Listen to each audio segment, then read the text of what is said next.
Okie dokie now. Today you can see this outlet box right here. I'm going to put a remodel outlet box in. You can see I've cut a hole right there. I'm going to show you guys how to fix this, how to put a new box, which is a remodel box, and a new receptacle, and how to diagnose which breaker that's on and all of that stuff. So let's get this project done. First things first, I have my electrical toolbox, and here is the plug area. Okay, I have removed this piece of sheetrock, and I'm actually going to be moving this over this way to right here, and then I'll put the patch over here. Okay, so it'll look something like this. So if you have something similar or you need to figure this out, let's go ahead and get this going. Let's open the box, and I'm going to grab this tool. Okay, it's this tool right here. It's a receiver tool. There's the number and all that from Klein, if you can read that.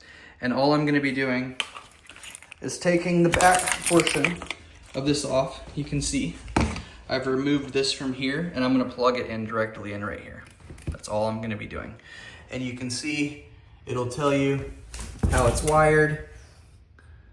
Okay, correct wiring. All right, but now, and that's great and all, but I'm going to take this tool and I'm going to go over to the panel box breaker, which is in here, and this receiver tool, I'm going to go ahead and turn it on. So it's on now, and it's doing this. Okay, let's start going like this.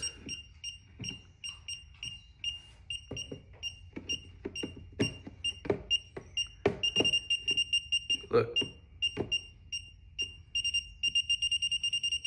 It's probably going to be this little guy right here. Now you might have to take that whole panel kit off if you have more breakers than I got. But look, that's off now. Okay. There's no power to that now, which means I have shut it off. Okay. And there's no power going to that now. But let's get our other checker, which is, I have this one right here. Let's turn it on and check this. This would be flashing red if it was hot. Let me go turn it on again and I'll show you. Okay, that light's off on that. Come on, Chad.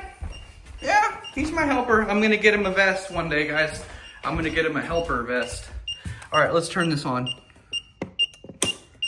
Okay, that's back on now.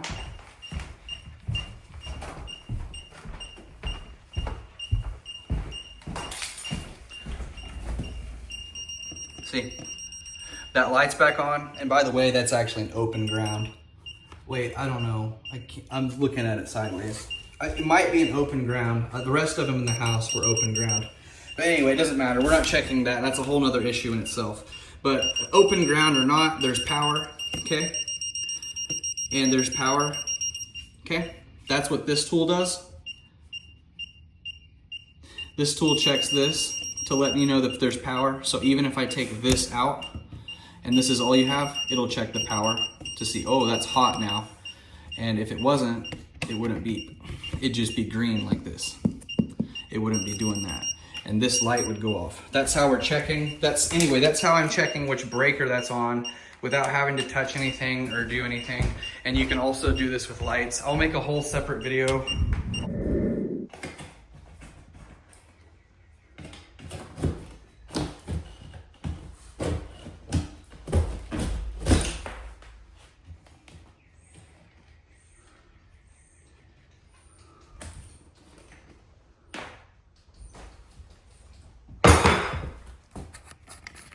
All right, we have another issue that I just found out. I'm not sure. There's a black wire right here, and then right here you can see, I don't know, I have to figure out if this is running somewhere else. They did weird stuff like this back in the day. I was just gonna move, I was hoping it was just these two, and I was gonna snip them right here, move that box over there so I'd have plenty of wire, but now I gotta figure out where this black wire is going and if it's hot. So let's figure out if that black wire is hot. It's not hot. All right, that black wire is not hot. But now I have to turn the breaker panel on again. So let's go turn that on. And I broke my wall just a little bit. But let's go turn the panel on and see if that specific wire is actually hot. Okay, that's on now. Go check on it.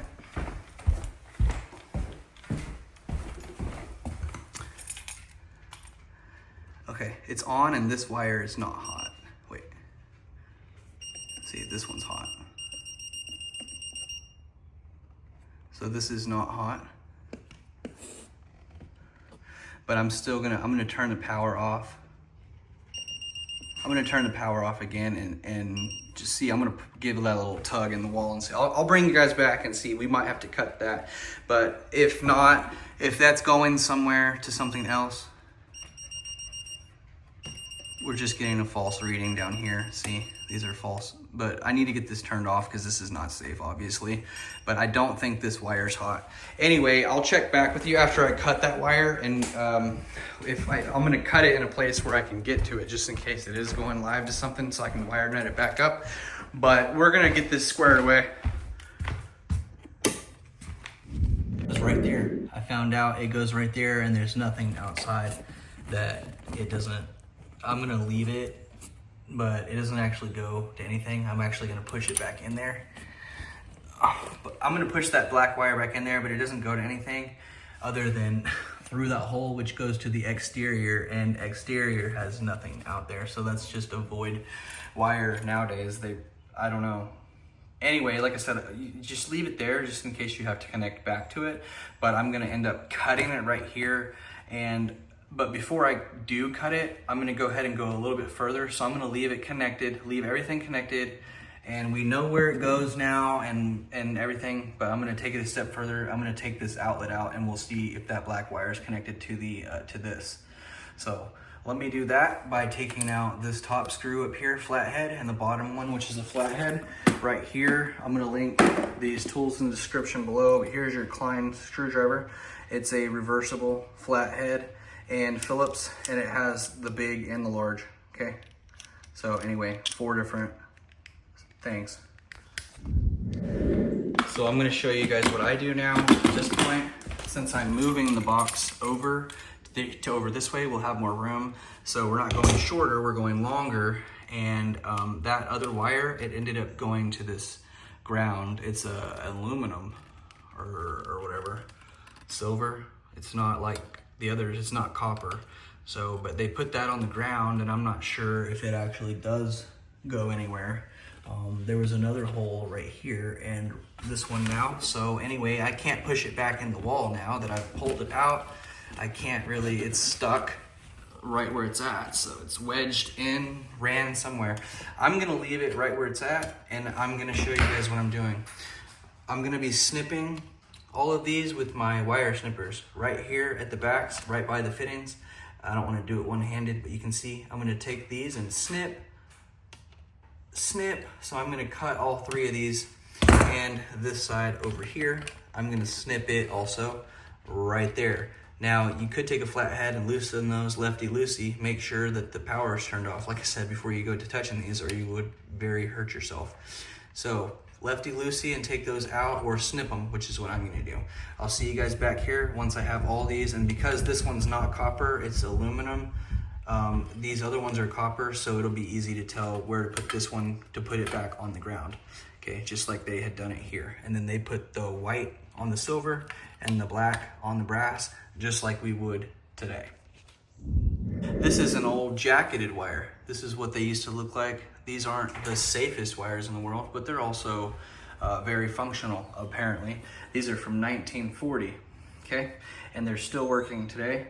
Here's what I have. I have a black and a white. There is no ground, which is why there was this wire that somebody ran at some point. This is a ground wire that somebody's ran. I'm gonna go ahead and keep that right where it's at and use it. So now I have a white, which is neutral, a black, which is hot, and a black, which is ground. This would be a copper wire. So this is just copper. That's how it would look today. White, black, copper. White, black, copper. Copper's ground, white's neutral, black's hot, okay? Don't pay attention to this is not really what your wire's gonna look like. It's gonna look like this, and that middle one's gonna be just a copper jacket with nothing in it. That's how we would have a wire today. This is how they did it in the old days. And this is what they wrapped them in.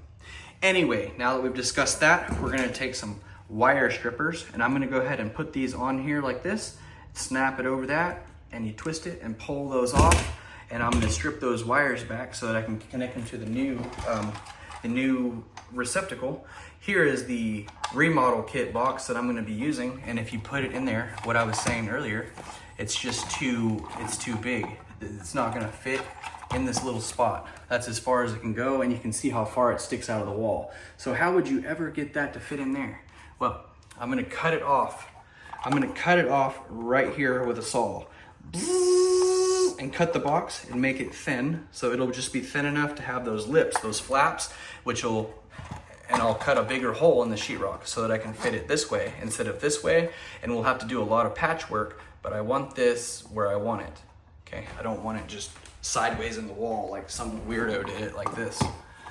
It shouldn't be like that. It needs to go further this way because of my window unit right here. Well, this one's gonna be trash. I'm renovating this room right now. Here's a sneak peek. It's coming along. It's almost done even. I got the paint today. But anyway, I gotta do some sanding and other things. But let's get back to this. I'm gonna be snipping this. That'll be in my next episode coming on bedroom 2, episode 5. But let's get this thing cut and let's get those wires stripped, and I'll see you guys back here in a second. Now, Ricky, if you ain't first, you're last. Get that thing put in there, Ricky.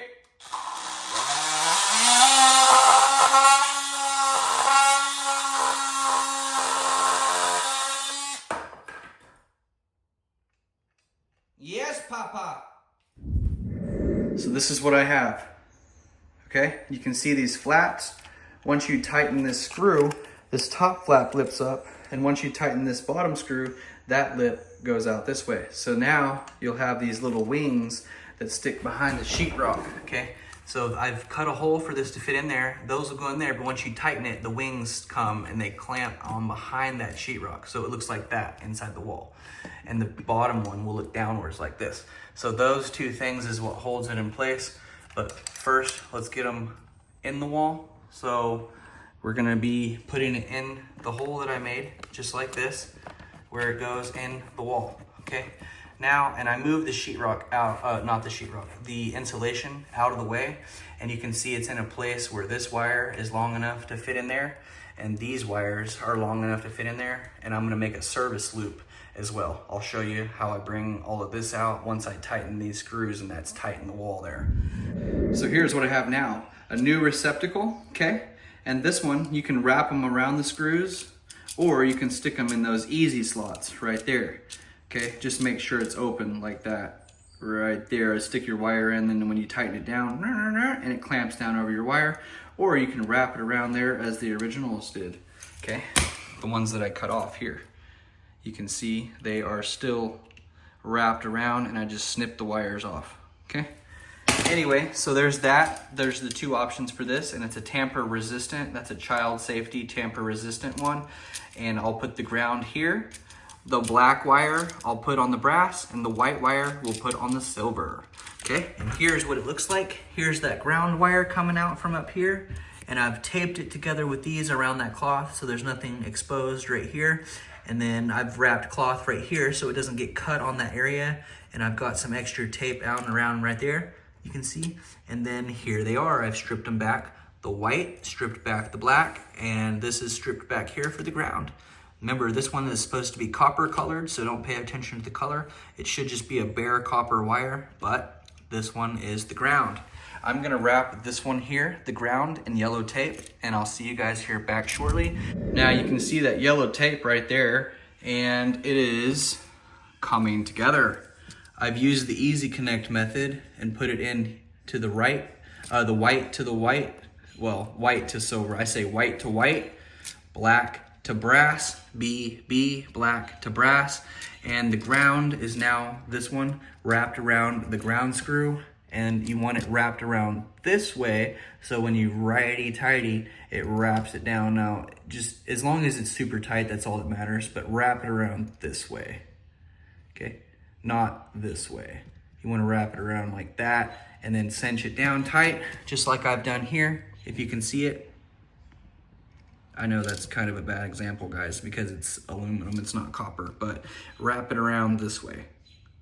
And then tighten it down, okay? Righty-tighty on all of those, that's all we're doing. And you can see, there it is, and it's gonna go now. Let's go this way. I like it, I prefer it this way with these ground portions on the bottom. And then we're gonna put this screw inside that hole right there. Tighten it down, and I'll see you back here in a minute. And here's what it looks like now. You can see I have taped the wires. I put the yellow wire on the ground portion, and I hooked everything up. Tamper resistant is the way I want it. We've tightened this screw, we've tightened this screw, we have our flaps tightened. This is super secure, super solid. I put a piece of wood in the wall for backing here with a screw in here and here, and a piece of wood here with backing, and I have cut the sheetrock to place in. And I have more videos on this stuff in my sheetrock series playlist, painting series playlist. Check out my episodes, all my different playlists. But those are gonna go in there like that. I'll put 2 screws in, one here and one here, one here and one here, and then I'll of course mud and tape all that, and you'll find that in my other playlists. But I'll put a cover on this and we'll check it and we'll see how we did. This is the tool I'm using to check it. I basically put this tool in right here and turned on the panel box breaker, and you can see the reading is open ground, which is fine. That's how it's gonna be in older houses before they did the 3-wire system. This is an open ground. The white wire is a ground. The black is hot, the white is ground, okay? Open ground. But anyway, white is a neutral, which is a ground. It's connected to the ground bar in the panel box. This isn't gonna kill anybody or hurt anybody. And this box is now plastic, so it's not gonna overheat and turn and blow up or anything. It's not gonna burn the house down. This might fry, but it'll send a signal to the panel through the white wire. So anyway, just kind of going over a little bit of this. And I'm gonna go ahead and put a screw in here, here, here, and here. Do not hit the wires in the back of the wall. We're gonna be checking before we put our screws not to hit the wire, okay? And anyway, so feel around, put your screws in the right spots, and we are good to go. I'm gonna put a cover on this and I'll show you guys that step, and I'll see you guys here in a second. And as all the holes I patched in this room inside my next coming episode, episode 5, I filled in 10 holes, but anyway, they were all just like this, and it's sticking out ever so slightly, see? Okay, so what do? Well, I have to cut that sheetrock back level with the wall. So I'm taking this multi-tool and zzz, like that, zzz, and then right here on the corner, zzz, until all that's smooth and flush, and then that'll close this gap. It'll look bad at first until I mud and tape it, and this is a nightmare plug, by the way. This is not the kind of one, I hope your whole house isn't like this. And you guys will actually have to follow me over to the episode to see how I solve out all of these issues, but I had to cut away some of this loose. On sheetrock, there's a paper edge, okay? This is the paper edge on the sheetrock. But you can see the old one, because of neglect and just no heat and air and all these things for years, 20 years, this is a 1940 house. There was a wet spot here and a wet spot over there, which I am gonna be doing things in the next episode. But anyway, I have to fix that in this area. I removed the wet paper that was loose so that I can actually fix the issues, and this won't be loose paper going forward. Everything here is solid, everything here is solid, and everything down here is solid. All this was wavy and you could push on it. It had air in between it, and that's why there's mold in there. So I removed it so that it can get airflow now. I'll be putting mold kill and bleach and all kinds of stuff on all this. I cut the edges off of this now so that this is smooth. I wanted to show you guys this now. This is the portion of the video that this is where we're gonna be ending.